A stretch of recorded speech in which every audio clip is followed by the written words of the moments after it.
দর্শক শ্রোতা, আজকে যে অঙ্কটি আমি আপনাদের দেখিয়ে দেব, বিসিএস 18তম এবং প্রাথমিক বিদ্যালয় 19তম এই পরীক্ষায় আসছে। এই অঙ্কটি কীভাবে খুব দ্রুত সমাধান করা যায় তা আমি আপনাদের এখন দেখিয়ে দেব। এই অঙ্কটি করতে গেলে প্রথমে 6, 8, 10 এর গাণিতিক গড় 7, 9 এবং কোন সংখ্যার গাণিতিক গড়ের সমান।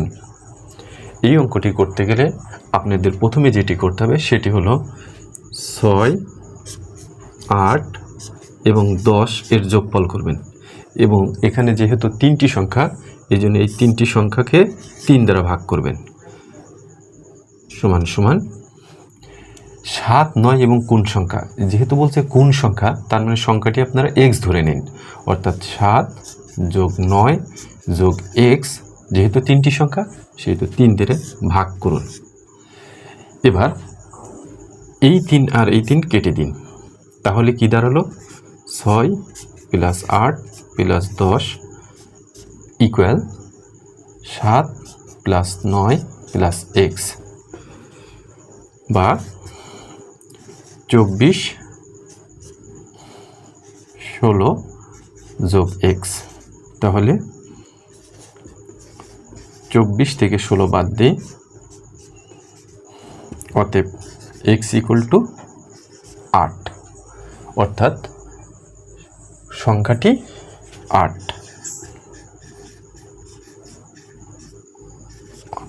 দর্শক শ্রোতা, এই অঙ্কটি আর একটু শর্টকাট এবং দ্রুত নিয়মে যদি সমাধান করতে চান তাহলে পরবর্তী অংশটুকু দেখতে থাকুন। প্রথমে 6, 8, 10 এর যোগফল নির্ণয় করব। তাহলে 6, 8, 10 এর যোগফল 24। এরপর এখানে যে সংখ্যা দুইটি দেওয়া আছে অর্থাৎ 7 আর 9, তাহলে 7 যোগ 9 ইকুয়াল 16।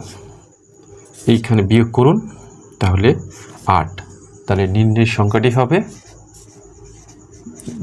সংখ্যাটি হবে 8। অর্থাৎ এই তিনটি সংখ্যা যোগ করুন এবং এই দুইটি সংখ্যা যোগ করে বিয়োগফলটাই হলো অপর সংখ্যাটি।